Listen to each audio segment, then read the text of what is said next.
2, 3.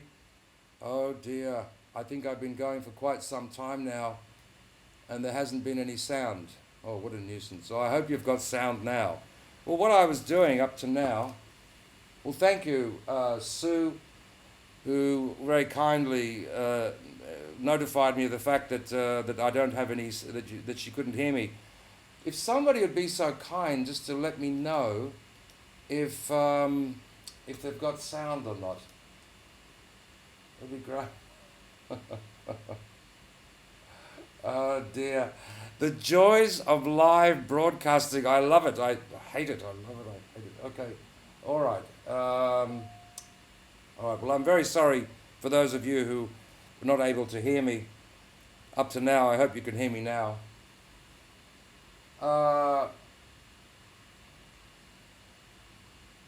Okay. So sound is coming out now. Thank you very much, Angskar. I think you're in Palmer at the moment. You know what I'm going to do? I'm going to start again. Live broadcasting. Did you love it? You know. All right. Okay. Thank you very much. There's sound now. Okay. Oh dear. All right. What I was doing, I was actually reading Professor Buteyko's introduction. I was reading his introduction to his method, and I'm going to start from the beginning. I got halfway through it. And, bugger. All right. So this was written about 25 or so years ago by Professor Buteko, and it was translated into English, obviously. I think we had it translated about 1990 or so, and I think he wrote it probably another, 10 years or whatever before that. It starts off, 37 years have passed since... Well, I didn't say hello to anybody yet because of this volume thing. I said hello, but nobody would have heard it. So I do apologise. My name is Christopher Drake, and I'd like to thank you and welcome you for coming to this live broadcast. And for those of you who were fed up with it and left, I completely understand, and I'm very sorry for inconveniencing you with my technical ineptitude. All right, so let's get back to Buteko's introduction. I'm going to interrupt a little bit to explain some of his points and so forth. Anyway, Professor Buteko kicks off.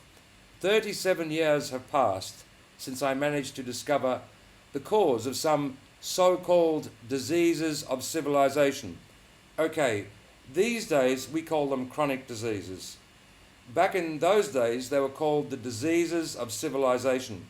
The diseases of civilization are things like asthma, allergies, angina, bronchitis, bronchiectasis, cystic fibrosis, diabetes mellitus, emphysema, hormonal disorders, migraine headaches.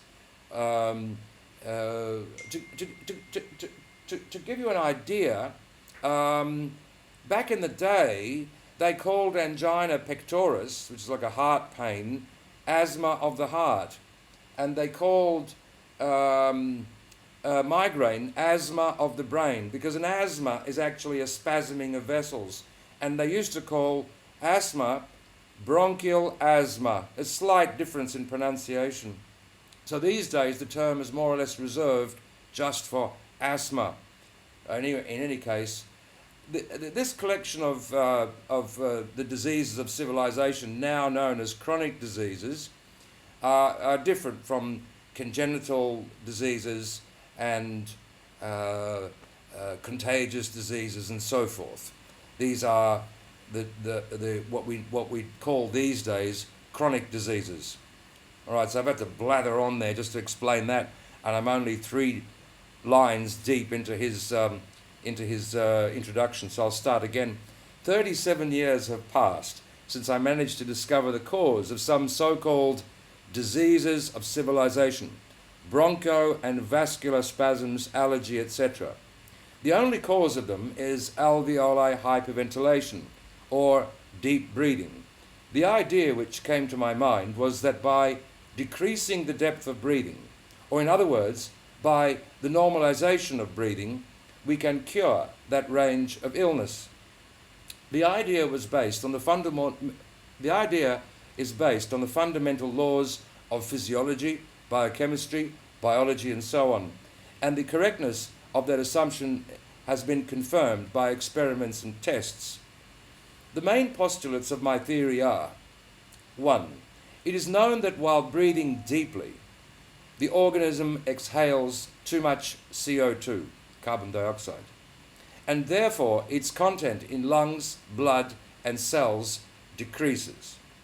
The lack of CO2 caused by deep breathing changes blood pH into the alkaline direction. Such a change of blood pH influences badly the activities of all enzymes. There are about 1,000. And vitamins. There are about 200. As a result, the whole metabolism suffers. As a result, the whole metabolism suffers. And when blood pH is reaching 8, the metabolism becomes improper to the extent that the organism dies. For those of you who've witnessed death, you will see that when a person passes on, invariably their breathing increases, they lose so much CO2 that the pH goes to 8 and they pass on. So those of you who are nurses and so forth would be very aware that, very deep breathing. In fact, there's a variety of deep breathing called chain Stoke breathing, where the organism goes into some sort of enormous, deep, spasming breaths and evacuates vast amounts of CO2, and consequently the organism dies. 2. It is also known that the lack of CO2 leads to spasms of bronchial smooth muscle, brain vessels, heart, intestines, gall ducts, and other organs. At the end of the 19th century, the Russian scientist Mr. Buteyko from the town of Perm discovered a seemingly weird law. According to him, as a result of a fall of CO2 in blood, the bond between oxygen and the hemoglobin becomes stronger. This creates difficulties in the oxygen transiting from blood to brain cells, heart, kidney, and other organs. In other words, the deeper the breathing, the lesser amount of oxygen is available for the brain, heart, and kidney cells. This particular law, not very well known so far, underlies our discovery. As the Buteyko law was left under wraps, the same discovery was made much later by a Swedish scientist by the name Bohr, by a Swedish scientist, and named the Bohr effect. Being unfamiliar with this law would result in great difficulties in understanding and accepting the theory offered by us. If I may, I'll just try to cover that a little bit. What Professor Buteko is saying is that Bohr, well, it's called the Bohr law. All doctors are aware of it, nurses and doctors, they would have studied it and so forth. And I think Bohr wasn't Swedish, I think he was Danish, but that doesn't really matter. And his son actually was a Nobel Prize winner, Niels Bohr. This was his father, Christian Bohr. It's a very intelligent family. What Christian Bohr discovered was that the oxygen and hemoglobin, that bond between them is broken by carbon dioxide, and this permits the level of this permits the level of oxygen to be discharged from blood and go into cells and tissue where it's required. And this results in something very peculiar, because if you overbreathe, if you breathe more deeply than you should, or more than you should, the result is a loss of CO2. Well, so what, you say? But this then results in the bond between the oxygen and the hemoglobin becoming stronger and results in a deficiency of oxygen uptake. Now, this is a tremendous paradox, because I think if you were to walk down the street and ask anybody, everyone would more or less agree that the more you breathed, the more deeply you breathed, the more oxygen your body gets. Not true at all. To the contrary. In fact, obviously it's true to a point. If you don't breathe at all, you won't get any oxygen. But if you overbreathe, you lose CO2, and the bond between the oxygen and the hemoglobin is strengthened, and thus less oxygen is available in the cells and tissue. So that's the point. The lack of oxygen in the brain, point number 3, the lack of oxygen in the brain, hypoxia, caused by the deep breathing, is aggravated by broncho and angiospasms. The organism's attempt to compensate for hypoxia of vital organs, resulting in high blood pressure, arterial hypertension, and so forth. Consequently, the blood flow increases. High blood pressure, for example, is the result of overbreathing.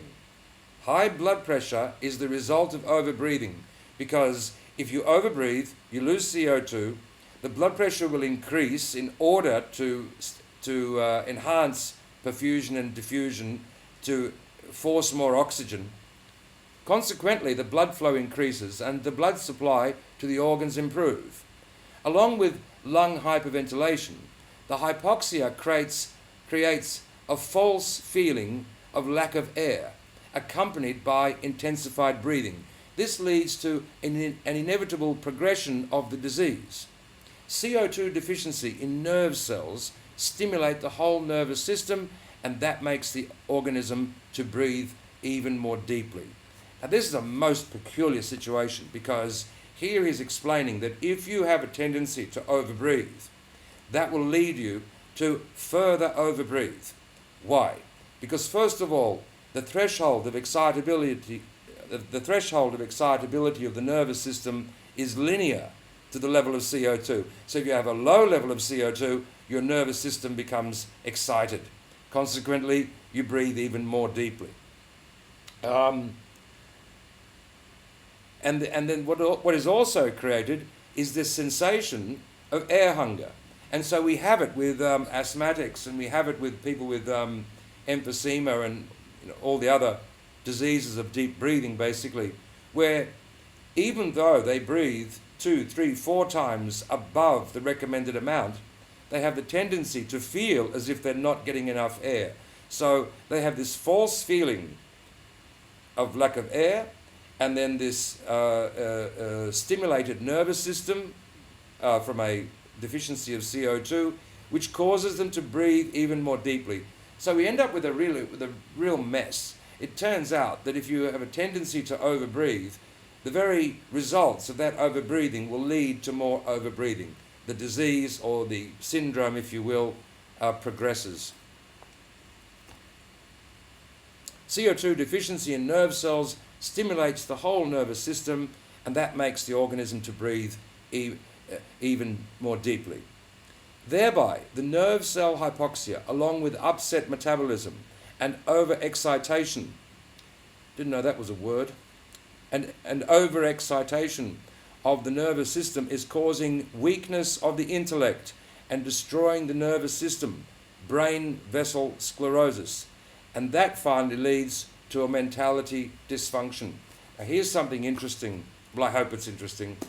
When Professor Buteko made his discovery, he was so desperately concerned about this disease, this syndrome, that he believed that as generations would follow and their breathing would become worse because of this, the progress of the syndrome, that he wasn't particularly interested in treating sick people.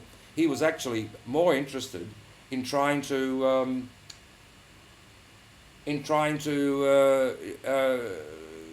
get the government, get the then Soviet government, to train babies and pregnant mothers and so forth to prevent this thing from getting worse, getting out of hand. He believed that people would become, in generations to come, sick and stupid because of the development of chronic hyperventilation syndrome on a wide scale. And this is pretty much what's happened if you look around. Yes, so that finally leads to a mentality dysfunction. Basically, the spasming of the vessels tends to enlarge the frontal cortex of the brain, and as a compensation, the rear part of the brain, where the intellect is and the intelligence is and logic is and so forth, tends to become smaller, and people become less intelligent, basically. And brain vessel sclerosis, you don't necessarily know that it's happening, just become sillier and more confused and more easily overwhelmed and more emotional and less logical and less intelligent. And this is something that's we see ever more. The destruction produced by deep breathing is aggravated by poisoning of the environment and food with chemicals, herbicides, and medication. If it is so, then all of Western medicine's main principles are based on methods of prevention and treatment consisting of teaching people deep breathing techniques and only assist in creating those diseases. Now, there may be something a bit lost in the translation here, but let me just add a little remark. Probably going to get sick of my remarks. Anyway, hope not. Asthma is one of the oldest diseases known to humankind. But according to historical medical journals and recordings and so forth, there weren't really any reported deaths from asthma. No deaths from asthma until the introduction of bronchodilating medications. Because what is asthma? Asthma is some kind of a spasm. It's some kind of spasming vessel, which Buteko described earlier. And what purpose does that serve? It restricts the breathing and it tries to conserve the carbon dioxide. It's awfully unpleasant, and it means that you can't enjoy yourself as much as you might like to. So Western medicine's answer, its solution, was to open the airways with bronchodilating medications. And immediately after a puff of Ventolin or two, of course you feel so much better. But the next problem is that that defensive mechanism has been broken, and now your condition is worse than before. Worse than before. You have now more attacks, and we see it. There is basically no, and it may have happened, but I've treated, 5,000 or 6,000 or more asthmatics in the last 25 or more years, and I've met lots of asthma doctors and so forth, and I've never heard of a person who has never taken asthma medications all of a sudden coming down with asthma and dying. That's not, invariably, those who die or whose asthma becomes very serious have a history of taking asthma medications, and this has the tendency to acerbate the disease. So the stronger the medications, the stronger the disease. Sometimes what happens is another disease is developed. So the body skips asthma and goes to something else, often something even more serious. So Western medicine's main principles are based on methods of prevention and treatment consisting of teaching people deep breathing techniques. I don't know that many people are really learning deep breathing techniques, but certainly the medications, all the symptomatic medications to treat the diseases of civilization are all dilators. They all result in the defense mechanism which the organism sets up to be broken and permit a further loss of CO2, and thus aggravating the underlying condition. Only assist in creating those diseases. At the same time, deep breathing exercises and bronchodilatory medications that increase the rate of CO2 removal from the body do not improve, but worsen the state of already ill patients. That is why so-called diseases of civilization are not yielding to the treatment but spreading even further. The discovery of the fact that deep breathing is the main cause of those illnesses allows us to prove scientifically and experientially that existing principles and methods of treatment are faulty. Well, probably he put it a bit more elegantly than I did. Anyway, the hyperventilation test offered by us represents incontestable evidence of the correctness of our discovery. The idea of the test is to ask a patient to deepen his breath and check how the widespread recommendation of breathe deeper affects that person. In a few seconds or minutes, the hyperventilation test provokes or intensifies symptoms while the lessening of the depth of breathing quickly stops them. This means that the only scientifically explained principle for the prevention and treatment of the illness of the century is a decrease of the depth of breathing in order to normalize its physiological function.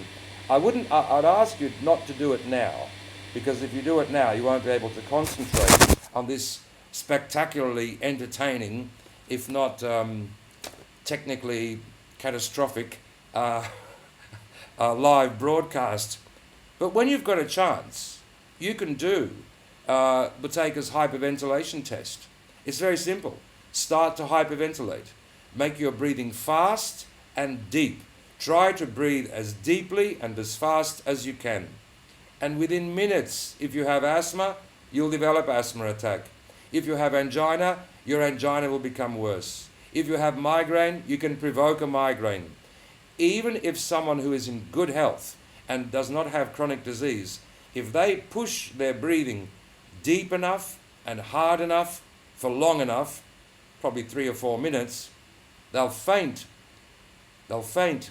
Why would they faint? Because oxygen, remember this idea of the oxygen getting out of the blood according to the level of CO2. So by diluting or diminishing the level of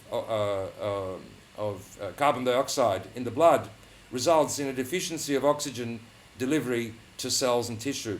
So I'd ask you not to do it now, because it could make you dreadfully ill, but as Buteko says, you can reverse the effects just by reducing the depth of breathing, making your breathing small, and you will see all the symptoms that you provoked that you can take off. Based on this idea, the method of intentional normalization of the breathing, or in other words, the deliberate volitional breathing method, which he called DVBM, that's a very slick kind of a name. The deliberate volitional liquidation of deep breathing was the name of his method, was developed. The principles of it is the decrease of the depth of breathing by deliberate efforts made by the patient to relax respiratory muscles unto the feeling of some shortage of air. All mentally sound adults and children from the age of 3 are able to learn the method. Our ideas can be used on a broader scale, starting from antenatal training of prospective mothers, caring for infants, teaching children some physiological norms, and finishing by the implementation of the general health improvement program for the entire population.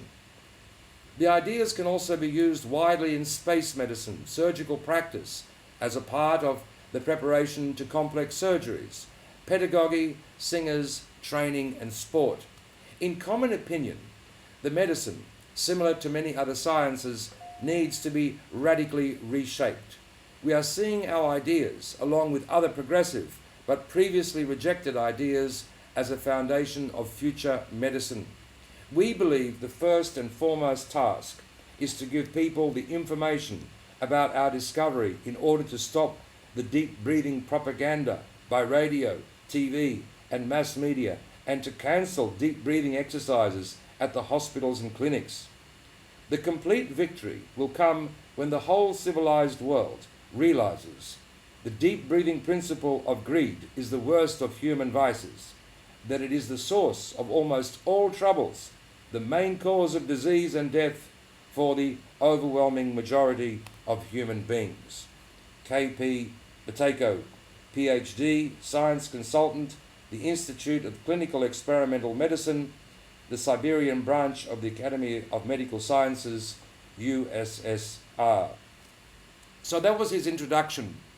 Professor Buteko was basically saying that by breathing too deeply, you lose carbon dioxide.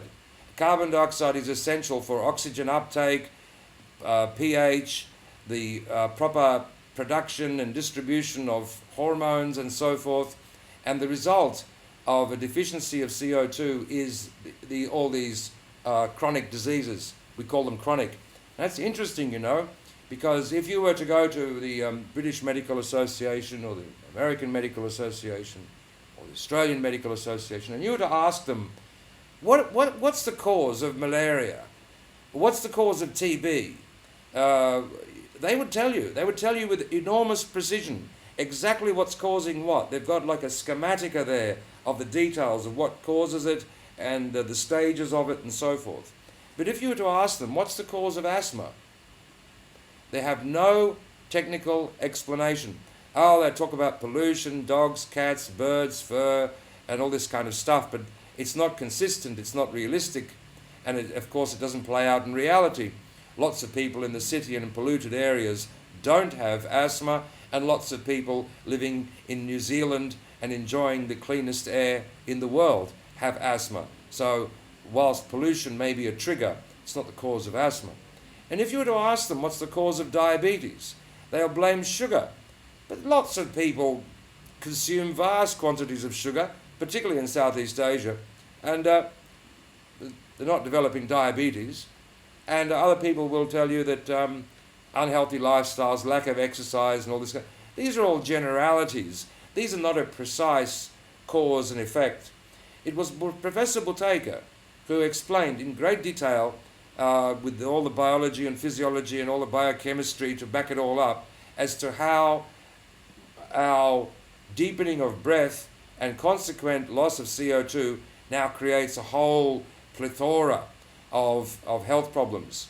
And the reason why one person might develop asthma and someone else might develop diabetes is just simply because of the genetic predisposition and whatever prevailing cofactor causes that particular condition to arise.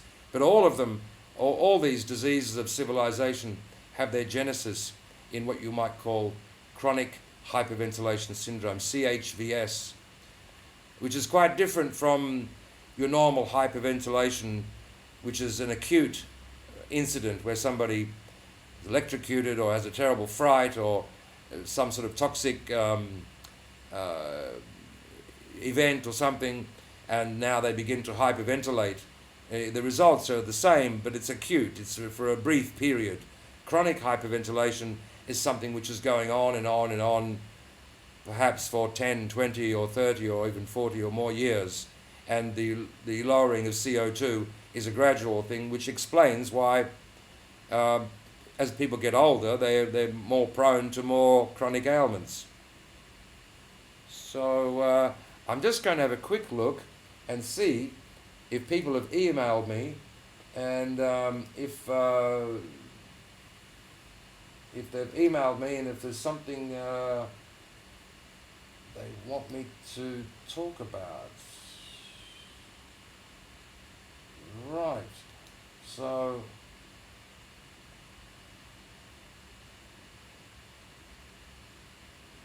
I hope my sound is working now. Is it working now? I hope so. I couldn't read it all that again. All right.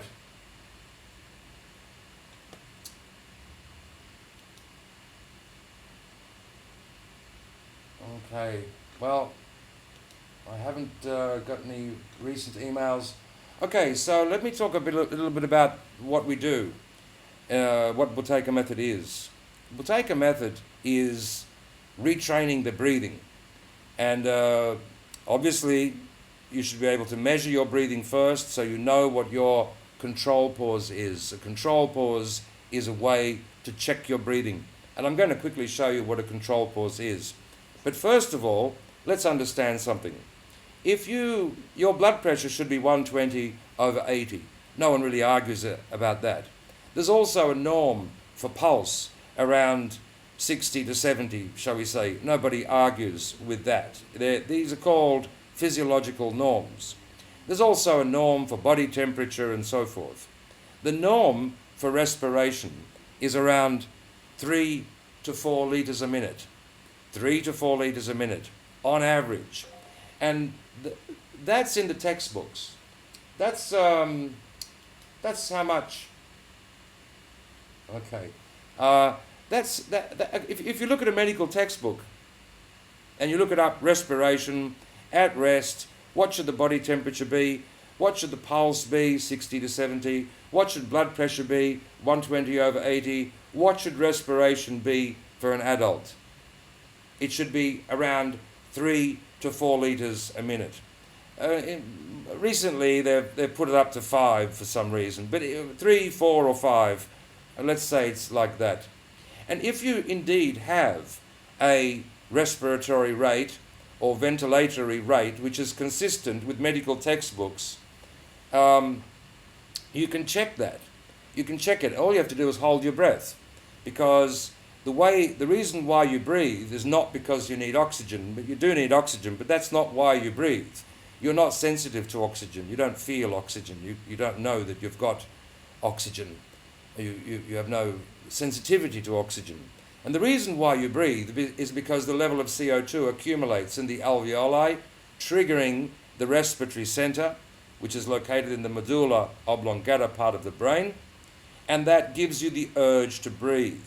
So doing a breath hold and counting how many seconds goes by before you feel the urge to breathe will tell you how sensitive your respiratory center is, and thus that will give you an indication of how much you breathe. So all you have to do is you just need a watch with a sweep hand, with a hand that moves second by second, and you just make a normal breath out and hold your breath. A normal breath out, not a deep breath out or a full evacuation, just a normal breath out, and hold your breath and see how many seconds you can hold your breath for. Now, if you can hold your breath for about 55 or 60 seconds, then you don't need Buteyko method. Your breathing is, roughly speaking, more or less perfect. You have optimal breathing. Your breathing is the kind of breathing which is a norm in medical textbooks. And you'll know it. You'll also not have asthma, allergies, angina, bronchitis, bronchiectasis, cystic fibrosis, diabetes mellitus. You won't have. You won't be prone to colds and flu. You won't be depressed. You won't be schizophrenic. You won't have insomnia. You'll generally have moderately good energy, or basically all the time. You won't get sick really. You might have the odd flu a little bit, but not very much. You'll be basically in the peak of health. If you can only hold your breath for 30 seconds before you feel that urge to breathe, this is not a competition to see how long you can hold your breath for. This is a measurement. But if you can only hold your breath for 30 seconds, it means you breathe for 2 people. It means you breathe double. So instead of 3 to 4, it's more likely that you breathe 6 to 8 litres a minute. But even if you breathe double the physiological norm according to medical textbooks, that doesn't mean that you'll be very sick. To the contrary, you may not have any particular health problems at all, but your health won't be optimal. If your control pause is around 20 seconds, it means you breathe 3 times above the recommended norm. 3 times. And, you will have quite a few off days, be prone to colds and flus, mood swings, and, you may not have very serious diseases, and it's not likely that you'll drop dead or anything, but you won't be in very good health, and you might have, or you could well have mild asthma. I wouldn't say very severe asthma, but generally not in great health, and as you get older your condition will deteriorate and you'll develop more and more chronic health problems. If your control pause is around 15, it means you breathe for 4 people, and now things are starting to get more serious. You will have rather lousy symptoms, mood swings, insomnia, potentially at the beginning at least, potentially diabetes mellitus or asthma or allergies or angina or chronic fatigue or any number of, the diversity of symptoms or the permutations of symptoms from these diseases is very diverse. So you could have any one of hundreds of symptoms. And if your control pause is, say, 10, that means you breathe for 6 people. You're breathing 6 times more than you should. So you can imagine having a pulse for 6 people, or a body temperature for 6 people, or blood pressure for 6 people. You are in serious trouble, and you know it. you'd know it. You're in bad health. You've got all kinds of problems, prone to infection. If you are middle-aged or even before middle age, you'd be taking lots of medications, perhaps, or suffering lots of symptoms. So the whole idea of Buteyko method is to change, to retrain the breathing, to retrain it. I've been doing this for 26 odd years, and while I'd like to say it's easy, it's not easy. You have to learn all these techniques. You have to have a teacher who explains them to you according to your particular symptoms and the medications that you take and so forth. So Professor Buteko advised that people are only trained under supervision and so forth. But as your control pause improves, so your symptoms reverse and your requirement for symptomatic medication diminishes. And that's what we do with Buteyko method. That's our whole idea. That's our purpose. That's what we do. And at learnbutekoonline.net, a bit of a plug there, learnbutekoonline.net, we teach people online. We teach them online in online classes. The technical side is a lot easier than it is for this live broadcast, I can tell you. But we teach small classes, groups of 5, 6, 8 people or whatever. We've got practitioners and facilitators, and we basically teach people breath holding. They learn to hold their breaths, and they learn to regulate their breath, and they learn to breathe more shallowly, and then to adjust their practice so that they can overcome the symptoms of asthma, high blood pressure, the requirement for diabetes medication, and so forth. And it's a very effective approach. But I must say, unlike traditional medicine or many alternatives, it's not a passive, the student or the patient's role is not passive. You're the ones that will have to work.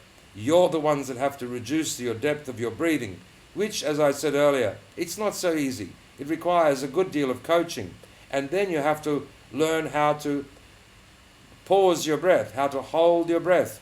Because if you don't practice maximum pauses or breath holding, the homeostasis of the respiratory center will not change. And so whilst you can do shallow breathing from time to time and get some relief, small relief by the way, as soon as you're not paying attention to your breathing, the breathing will rebound and deepen, and as a result you will have all your underlying conditions because the level of CO2 remains lower than it should. Of course, it's much easier for children, much easier.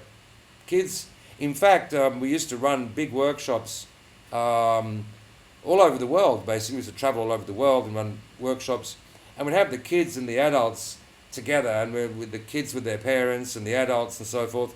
And sometimes the adults would get quite envious because the children were able to do extraordinary breath holds in a few days and very quickly overcome their symptoms. And that's because their organism has more CO2 to begin with. They're very flexible. They're not so toxic and, all this kind of stuff. So the adults often would become quite envious how quickly and easily the children could reverse their asthma symptoms, their cough, and even problems like bedwetting and the so-called ADD, when the kids are very irritable and troublesome. They'd calm down, and they would, even the wildest ones, by the end of 4 or 5 days, would be able to sit in a cross-legged repose for long stretches of time, with a perfect breath control. And it was quite something to see because their nervous system calms down, their mentality improves, color comes back to the face, no more medications, they're more robust and so forth. The same applies to the adults, but for those of us older folks, we've been hyperventilating for a much longer period of time. So the loss of CO2, which is more complex than it sounds. It's not something you just can't get a bottle of CO2 and get it and drink it and you'll be all right. Because CO2 is in the gas CO2, and then it's in carbonic acid and bicarbonate and carbamate and carbamate and so forth. So the CO2 shunt mechanism and the physiology and the biochemistry around carbon dioxide, in fact all carbon chemistry, is an enormously complicated thing. And that is why one of our problems as Buteyko practitioners was,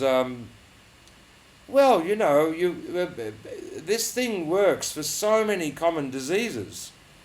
Blood pressure, migraine, chronic fatigue, asthma, allergies, angina, schizophrenia, insomnia, diabetes mellitus,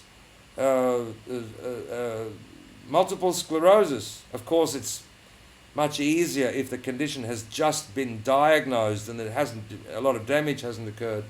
Lupus, arthritis, prostatitis, and so forth. It works like a charm because CO2 plays such a diverse role on the human organism. So I intend to do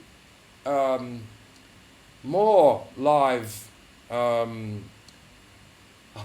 live attacks, but I intend to do more, and I will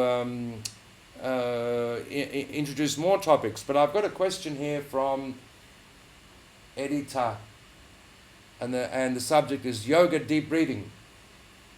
And the message is, hi, I heard about Buteyko 2 years ago, and it's great. I had asthma as a child and still remember the horrifying feeling of dying. My asthma went away when I was growing up, but I wish I knew Buteyko all those years ago. Anyway, just wanted to ask about people who meditate and practice yoga with deep breathing. I always do that with the shallow breathing, with shallow as possible breathing. I can even cycle very fast and still breathe via my nose. So why yoginis are so healthy and live for so long if they take all those deep breaths? Editor. Well, thank you, Editor. That's a very good question. And the truth is that real yogis and yoginis do not deep breathe. Real yogis and yoginis follow what's written in the Bhagavad Gita. And the Bhagavad Gita, and I know it off by heart, by the way, the Bhagavad Gita stipulates that the transcendentalist removes all stimulus from the mind or the brain and suspends the breath in the nostrils. Suspends the breath in the nostrils, thereby becoming free of fear and greed. Maintaining this, he becomes liberated. Every asana that you learn in yoga restricts the breathing. It restricts the breathing. It doesn't cause you to breathe deeply. To the contrary, all asanas make you breathe less, and that's why they are prescribed. But because people who are actually sick are practicing yoga, they're sick. These many yoga students, they're sick, and then they go to practice yoga because they want to get healthier. And because they hyperventilate, because they can't really do asanas very well and be restricted in their breathing, their teachers, who are quite often not, whose knowledge is not as deep as it might otherwise be, encourage them to breathe deeply. There are certain yogic exercises which do encourage deep breathing. But this is for yogis and yoginis who are already healthy. Now, it might be good, or it might be quite reasonable for, Bill Gates or Donald Trump or some very wealthy person to go gambling. We had a chap in Australia by the name of Kerry Packer. He was very wealthy and he loved gambling. He was a great gambler and a great sport. But you wouldn't recommend gambling for someone who is poor. Likewise, you would not recommend any kind of deep breathing, and no knowledgeable yogi or yogini who sees their student who is already hyperventilating, already sick with the diseases of deep breathing, no knowledgeable yogi or yogini is going to ask them to breathe even more deeply. And most certainly, as I said earlier, straight fresh out of the Bhagavad Gita, it says, the objective of the transcendentalist is to clear his mind, suspend the breath in the nostrils, thereby becoming free of fear and greed. Maintaining this, he becomes liberated. So, and I've worked with lots of yogis and yoginis, and the ones who are very healthy that I've seen, and the ones who are very strict in their practice, if you will, they're not deep breathers. They don't breathe deeply. They might do the odd deep breathing exercise as some kind of a stretching thing or something like that. But generally speaking, their practice, their asanas, and their devotion to yoga causes them to breathe more lightly, more shallowly. So I hope that's clarified. That was a long answer to what was a fairly short question, but I hope it was helpful. But deep breathing isn't and shouldn't be a part of yoga. That's my response to it anyway. So I've got another one here from, oh, no sound. I hope you've got, I hope there's sound coming through. All right, breath hypoxic training. Have you heard of hypoxic training for athletes? It is where the O2 is limited to half available to breathe in. This can be done, for example, by exercising in the mountains. The claim is that this encourages more capillaries. So the question is, does Buteyko breathing encourage the growth of more capillaries by reduced breathing? Any physiology to prove or show this? Well, you see, the level of oxygen in the human organism is a fraction of what's in the environment. We only require, by volume, around 2 or 3% of oxygen. So if you went to a higher altitude, where there's less oxygen, as soon as your organism was accustomed to that lesser amount of oxygen, then the combination of vasometer activity, blood pressure, and other things will result in basically the same. You know, people in high altitudes, they have the same blood oxygen concentrations as people at sea level. So it's more to do with acclimatization. And the idea that if you reduce the amount of oxygen, well, what are you going to reduce it to? Because the level of O2 in the air is 20%. And the requirement for O2 in the human organism is 2 to 3%. So around 10 times more than we require. So if you go to a high altitude, yes, okay, there's a 5% less or whatever it is of oxygen, 10%, and so what? You know, yes, there will need to be a customization because nitrogen, oxygen, and so forth, they have different specific gravities. Carbon dioxide is a significantly heavier molecule and so forth. No, it's to do with acclimatization. And the idea of giving athletes less oxygen, I could be wrong, but it sounds like a gimmick. I don't think it's going to make any difference. I think they'll become acclimatized to taking less oxygen in, but their blood concentration of oxygen will remain the same. I hope that's helpful. I hope that makes sense.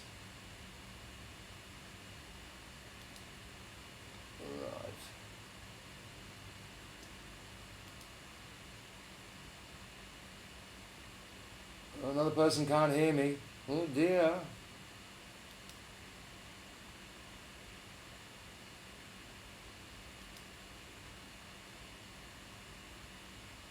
Can't hear you, can now hear you on Android phone but not iPad. Yeah, I think it was my mistake because what was happening is there was this dreadful feedback coming through. So I turned down this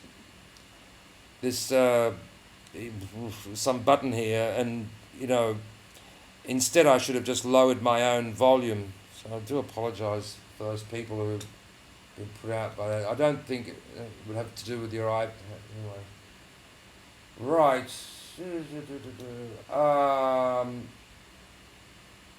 Yeah. Hi, Hugh. Yes, it's a nightmare. A sound, technical. I tried to do a live thing a few week ago or more, you know, and that just completely went tits up. You know, it was just a disaster. I'm going to master this because I think it's you know, yes, we are in business. Yes, we're in business. We teach people. We earn an income for doing it and so forth, you know. and we like what we do, and we enjoy it very much, and so forth. But I think what drives me around this method is I like it, and it has produced an income for me for 25 or more years, and I'd like to get more income, better than less, and so forth. But it's this constant gnawing in the back of my head all the time that, okay, in life you've got suffering, and that's what you've got. You've got difficulties, you've got problems, you've got money problems, family problems, health problems, the government, you've got all kinds of stuff to deal with. But if there's something unnecessary suffering, and it's horrible suffering, so a lot of people become thick, they become stupid, they develop horrible diseases, they become obese, they develop asthma, all their savings are spent on going to the doctors, and life becomes a misery. Why? Just because of what? They didn't change their breathing, and when we tried to implement this, when we tried to make this available in a clinical medical style, well, what happened was that even though I'm not much of a businessman, I guess, but it turns out that about 70% of all your income would go into costs, travel expenses, rent, promotion, and publicity, and trying to get this thing going all the time, and so forth. And it always used to bug me, and I always used to think this is a nightmare, because all you have to do is get with people, teach them, show them, watch them, guide them on Buteyko's instructions on how to treat their asthma, how to take off angina symptoms, how to boost their energy and get out of chronic fatigue, how to stop insomnia, and all these things involve some nuances, and it does take years to become experienced enough to be able to manage people's breathing and their medications and the management of their symptoms and transmit the various techniques and so forth to do all this. But it doesn't involve any equipment. It doesn't involve any medications. It's just some knowledge, and it's like karate or something, or like yoga, or it's like any other playing the piano or learning a language, except the benefits outweigh almost anything that I can think of in terms of practice. I don't know anything else that would be more valuable to a person, because the lack of productivity, the misery, the physical suffering, mental suffering, and all these problems and difficulties and complications which arrive in people's lives. Why? Because they're coughing and wheezing, they're taking this medication which further causes their CO2 to escape out, which in turn causes spasms of vessels, tight chest, bronchospasms, become stupid, insomnia, misery, anger, and all this, all wrapped up in a horrible, unnecessary, completely unnecessary. And that's why I'm very somehow driven, because it always played on my mind when I would see, this is so stupid. This situation is stupid. And when we worked in Australia, my whole objective, because I wasn't too smart back in those days, my whole objective was to promote this thing, get it out there in the media, get the results out there, and we got results, a lot of newspaper articles, a huge amount of support from medical doctors.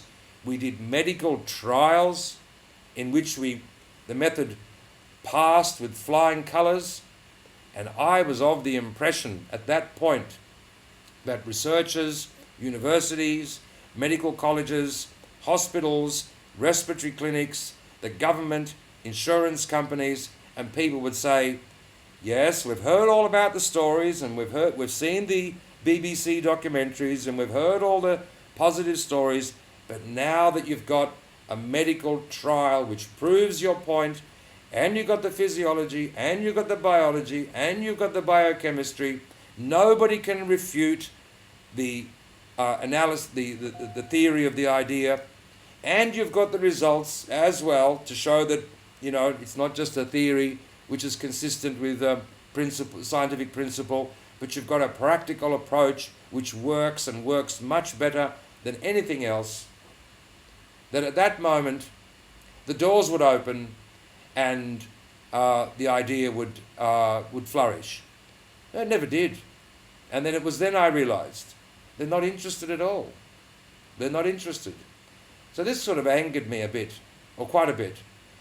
Partially because our business suffered and we lost lots of money and so forth. But you recover from those things, and then you're still very perplexed. How can you have so many positive results? How can you have a medical trials? How can you have no one can dispute the physiology, the biology, the results, and still there's some inertia there.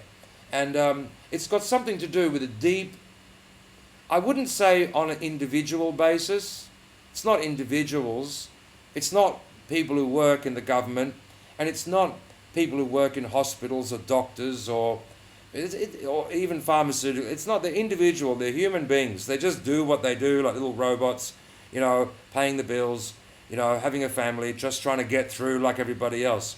But there seems to be such a level of a systemic level of corruption on such a level, so that no matter how authentic, no matter how bona fide, no matter how beneficial the idea, there seems to be no faculty, there seems to be no authority which can take this and say, this needs to be, authenticated, verified, and then it needs to be implemented on a broad scale, because this is important. There's no faculty for this. There's no facility for this, it seems. And I just realized it's just various organizations, loosely cobbled together, mainly predicated on maintaining some kind of norm, some kind of status quo, which many people are benefiting from and so forth. Researchers are doing well, the medical people are doing well, the pharmaceutical people are doing well, the insurance companies seem to be doing very well. At what cost? The cost of the people. The people are the one who suffer horribly. And what's worse, unnecessarily. Why? Because they don't know how to treat themselves. They don't understand the physiology. They don't have a teacher to show them how to unwind this chronic hyperventilation syndrome, which is such a nasty, unnecessary, horrendous syndrome in which the permutations of disease from emphysema, COPD, high blood pressure, obesity, chronic fatigue, all these horrendous conditions, which are all, according to the person's predisposition and other cofactors, people are swinging around all these things, medications, mental disturbance, and all this unnecessary suffering. And that's why that motivating idea led me to the conclusion that if we could work online, we could reduce the costs, we could lower the costs. And that's why we work online, because when we first started, we had to charge very high prices, or significantly high prices, just to cover the costs of rent and all that sort of stuff. And then as we travelled around, there's travel costs, there's accommodation costs, and you add it all up, 70% of the money is going to nothing to do with the treatment. And so the internet and live broadcasting and operating online classes and so forth allowed us to drop the price by about 2/3 or nearly 2/3. So it's very exciting that people can don't have to leave their homes, don't have to go to a clinic, that they can avail themselves of this idea and learn how, step by step, methodically, logically, and practically reverse their symptoms and ameliorate their symptoms and reverse the underlying disease. The first part is to understand it, because it requires work. You have to work. And you're not going to work and do something counterintuitive, which is not easy, by the way. I've said it a few times now. It's not necessarily easy. You have to work at it. It's counterintuitive. And then you have to pay a little bit, to you know, come under proper instruction so you don't bugger everything up. You can't learn this method from a book or a CD, you know. It just doesn't work. I mean, there have been cases, I've been told, where people have got some results. But Buteko was very much against it. And anyone who knows the method is aware that this subjective stuff comes into it, and it's nearly impossible because everyone's situation is different, and they need some individual instruction according to what medications they take. If the CD doesn't tell you what you do with long-acting or short-acting insulin, or which one you should adhere to, then that person with diabetes won't get any results from the CD. You know, if a person is a flying pulse and is in a crazy situation and really needs steroidal intervention or something like that, and the CD doesn't mention this, then and if it does mention these details and they don't affect you, why you want to read all this stuff which has got nothing to do with you? It makes no sense. Anyway, so where was I? All over the place, it seems. So I'm hopeful that that at least some of you and a growing number of people will be interested to investigate Buteko's ideas, to try to understand them, and then to ask questions, to ask good questions. You need to do that because you have to work at it. It's not a passive treatment where you go, well, that sounds pretty cuckoo. All right, do it to me and we'll see if it works. It doesn't work like that. You're the one who has to do the work. And you won't be very inclined if it's difficult and if it's counterintuitive unless you know why. And unless a practitioner can tell you, if you do this, this, and this, and if you reach certain levels of breath holding, you'll be able to overcome your symptoms. Really? Is that so? All right, well, I'll do it then. And if the practitioner's right, and you were able to overcome asthma attack, you were able to overcome your bouts of insomnia, you were able to stop panic attacks, you were able to dramatically improve your level of energy for those who suffer with the chronic fatigue, or you were able to normalize your blood sugar as a diabetic, you think to yourself, aha, we're onto something here because I did this and this was the result. So I will practice more and I will follow the ideas more so I can normalize my breathing and normalize my level of CO2, normalize my general health so I don't needlessly have to suffer the consequences of hyperventilation and all the misery and diseases and problems and difficulties that entails. I think I've said enough. Need a glass of water. Well, I'd like to thank you very much for taking the time and very kind to put up with my technical ineptitude. Oh, another question. You mentioned teaching children with ADD. My son is autistic and he's only 5. I noticed for a while now that he's breathing through his mouth. Of course they breathe through their mouth. All people with mental disorders breathe through the mouth, or they sigh a lot, one or the other. And we had to use an inhaler in the past. What can I do to help my son? You can bring him to a practitioner who knows what he's doing. Bring him to a practitioner, and so the kid can be taught Buteyko method. You know, you can't do anything for your son, actually.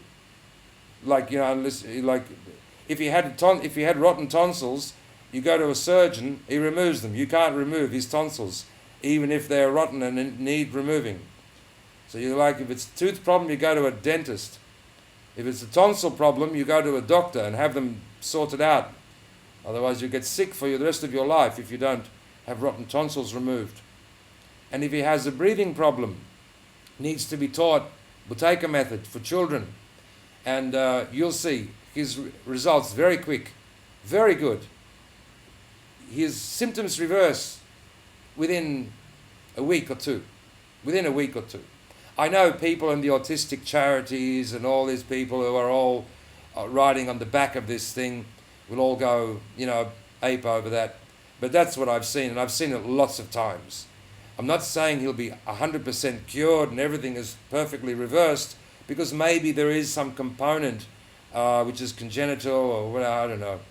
But generally speaking, if he's a mouth breather and has these symptoms, then definitely that he can be improved enormously. So thank you, Edita. That's the first time I've seen that name, Edita. All right. Well, I'd like to thank you all again. This time I'm going to leave. Okay, so the sound is good now.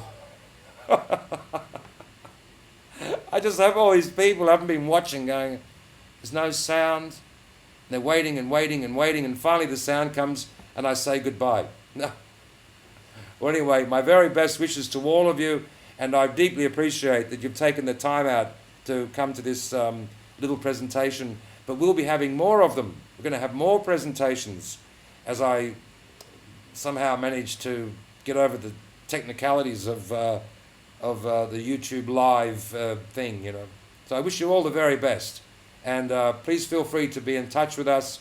We've got workshops that you can book into Monday to Friday in all different time zones. Just go to learnbuteykoonline.net. That's learn, L-E-A-R-N, Buteyko, B-U-T-E-Y-K-O, online.net, and it'll take you there. You can read all about it. You can see lots of videos. You can see lots of testimonials. And we've got a schedule, and we've got practitioners and facilitators who are qualified and who are holding classes at all kinds of different time zones from wherever you might be. You'll surely find a time zone that suits you. And I look forward to seeing you again at the next online event.